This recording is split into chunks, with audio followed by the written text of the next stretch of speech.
Welcome to the Manly Lifestyles Podcast. I'm your host, Kevin Manley, and this podcast has been created with you in mind. God put it in my heart, as I've said several times, in 2025 that He wants to restore the voice of men. That means that both you and I have to rediscover that voice. And if we haven't had that voice, it is time for us to discover it so that we can be the men God has called us to be.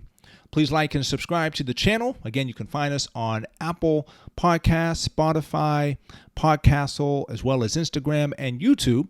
Specifically on YouTube is at Manly Lifestyles, no space. That's Manley. And you'll find all the content that I posted over the years that I believe can enhance your manhood and take you to where you want to go.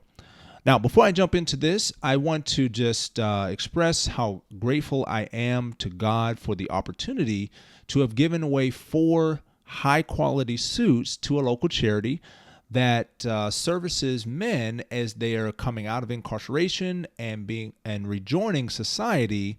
It equips them with job training skills, with the types of attire that can set you apart in an interview and as they're entering into new jobs. So I was able to donate those 4 high-quality suits and just really pray that God connects that with a man it just enhance his confidence as he goes into a new career. And that may change the course of his family. That may change the course of he himself. But I just know how that can instill such confidence. Again, we're so grateful that as a part of this ministry, we're able to do that and to pour into another man to enhance his own confidence as he goes into another step of his life. So that being said, very excited for that. We'll go ahead and jump into the next topic here. This is part 2 of the work ethic series. So this is directed towards how to interact with your boss. Some of these topics I think just aren't really touched on. And I think it's important that we explore this as young men because you'll understand how to interact with others. And that's very important. If you haven't had that training, you need to have that training so that you know how to interact with people in the right way. So we're talking about how to interact with your boss. 4 things I want to point out of ways that you can interact with your boss. First way is to define the goals. And I spoke about this a little bit in the prior episode, is to define your own goals relating to the job or career that you're entering into. Again, they're going to give you specific goals that they want you to hit. Typically, it's going to be yearly goals. It can also be quarterly and things of that nature to break things up as well. But either way, they're going to have goals that are set for you. Because typically, if you're entering into an entry-level role, those roles are pretty clearly defined as far as what they want to see and what they want to be accomplished. Now, you coming in, especially if this is your first job, with some clear goals in your mind of what you want to accomplish, even if it's just things that you want to accomplish in the long term. That speaks well because the majority of people do not do that. So just come in with a few things. It can be 2 or 3 things that you say that you want to accomplish maybe within the next year. This is where I want to be, or this is what I want to have accomplished. I want to have done this job clearly well. I want to make sure that I'm exceeding thresholds, and I want to make sure that I meet the criteria for incentive, something like that. Those simple things can say to a person that's your manager that you are holding yourself accountable, because once you put it out there, now it's, okay, I'm going to do things that are necessary in order to put myself in that position. That's when you can really set yourself apart. So again, have those goals clearly defined. It does not have to be a book. You can say 2 or 3 things that you have in your mind that are goals of yours that you want to accomplish in that specific role, and that speaks very well. The next thing here is set aside a designated time to meet with your manager. For many of the roles that are out there, typically around this time, most managers are going to be setting up time with you because of just the way that most businesses are set up. They want to engage their employee base. They want to do that effectively. So it's a great move from an HR perspective and all of that is to make sure they're meeting with you. And it's not to say this is the job and these are the things outlined. It's simply to get to know you, who you are, what you're about, what drives you, what motivates you, your family, all of that, to create just that type of environment, that type of connection most employers want to see that happening. So they're going to do that. But if not, I encourage you, set that time up. It's going to require a lot of courage, especially if you're in your new role, right? You may be working for someone that's as old as your mother or your father. So it's important, and I understand it can be daunting, but when you do it, you will feel such benefit after you've done it. You get that sigh of relief. I did it. So set that time up. Typically, you want to do 15 minutes to a half an hour. If you're starting for first job, typically those half an hour is pretty good. That allows a sufficient amount of time to get to know a person and share about yourself. So when you're doing that, make sure that you are sharing about yourself. So especially if you're a young guy, you may not be married, but just talk about yourself. What are your interests? You love sports. You love doing this. You love an instrument. You love this TV episode. You love that, right? Those are just things to share about yourself, your interests, your likes. Don't be afraid to do it. Nowadays, people want that real element of you. Decades ago, that may not have been the case. It may have been much more work focused, but now they want to make sure they get to know you as a person. So don't be afraid to just simply share about yourself. It's typically not you're not being tested, if you will. No one's going to come back to you with a report card and say, oh, you performed poorly. They just simply want to get to know you. And I think the more open you can be and the more just honest you can be, the better you are positioning yourself in that new role. Because what you want to do is create a solid relationship with your manager so they understand you. That's going to help anytime they're coming to give feedback or they have some new things they want to accomplish and they need to relay certain things over to you. It's better to have the relationship established. When you have it established, that just helps with the conversations and the communication because you formed a baseline of relationship. It's the same thing for anything else in life. Form that basis of relationship, and then you can build on that from there. So you want to do that. Set that time aside with your boss where you can simply communicate about yourself, your goals, who you are, your wife, your kids, just to share and create that base of relationship.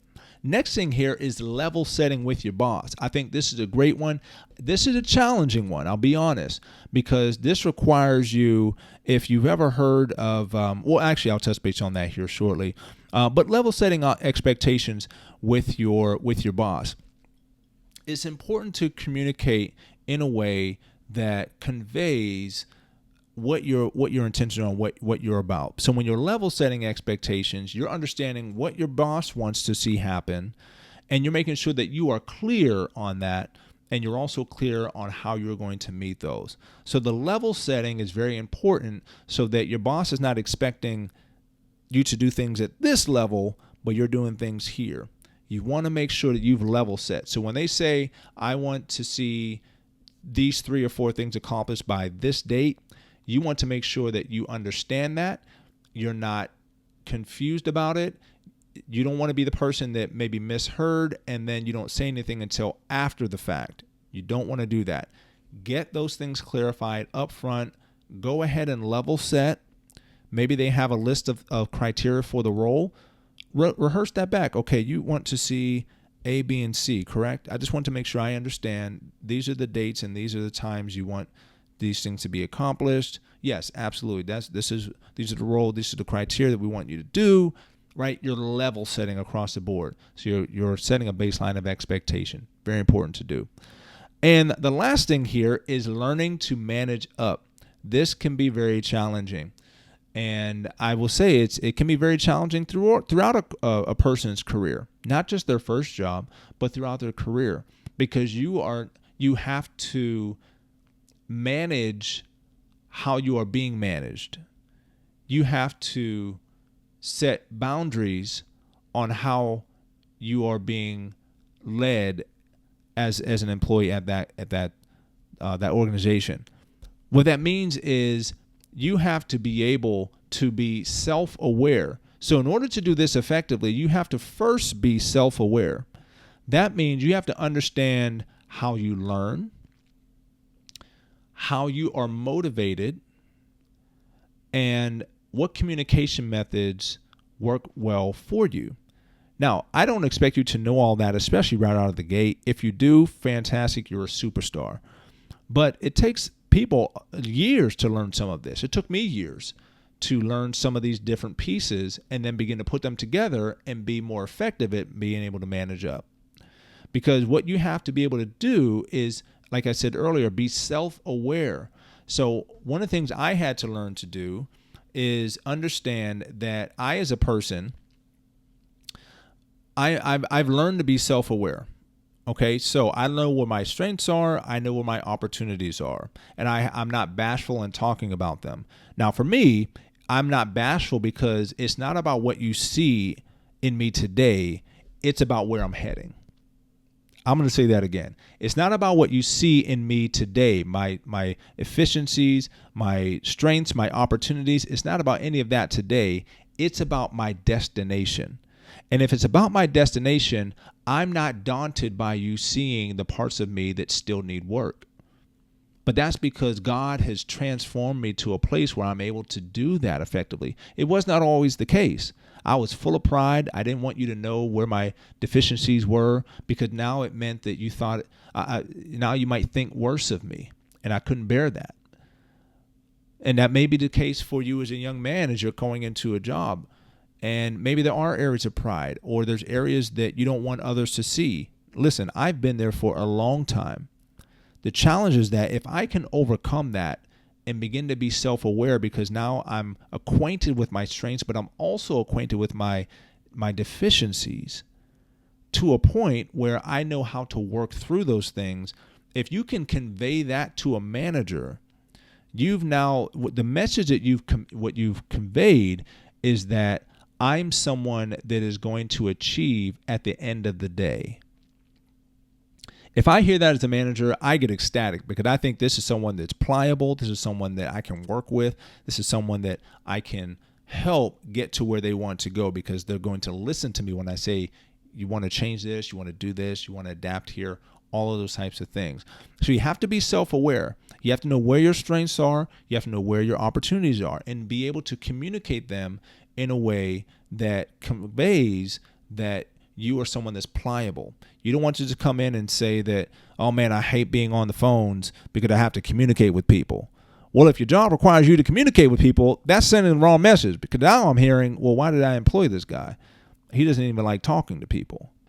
But if I say that, well, one of the opportunities that I have is being able to have long and engaging conversations, and what I've done is I've learned how to pace myself in that so I can be more effective. Now I hear, okay, he's learned, he's been self-aware, and he's made adjustments to be more effective. That's what you want to be able to hear. So being self-aware, also managing the expectations. So maybe your manager is saying, well, I want 15 things done by X. I need to be able to be in a place, and again, this can be a challenge, but if you're starting out, think about it, to understand that, all right, you may want 15 things done, but I may have 10 things on my plate already, and another department gave me another 2. You forgot about the other 3, so you gave me 5 extra, and now I'm sitting here with 20 things on my plate, and I'm stressed because I'm thinking, oh my goodness, I got to get 20 things done from manager, and where's the time? I'm not going to get this done. You need to be in a place where you can have the conversation and have an honest conversation and saying, okay, I understand you want these things done. What are the top 5 priorities do you want me to do? And hopefully that person will say, okay, I need you to do A, B, C, D, and E. And you say, okay, these are the priorities. I'm going to go ahead and focus on these.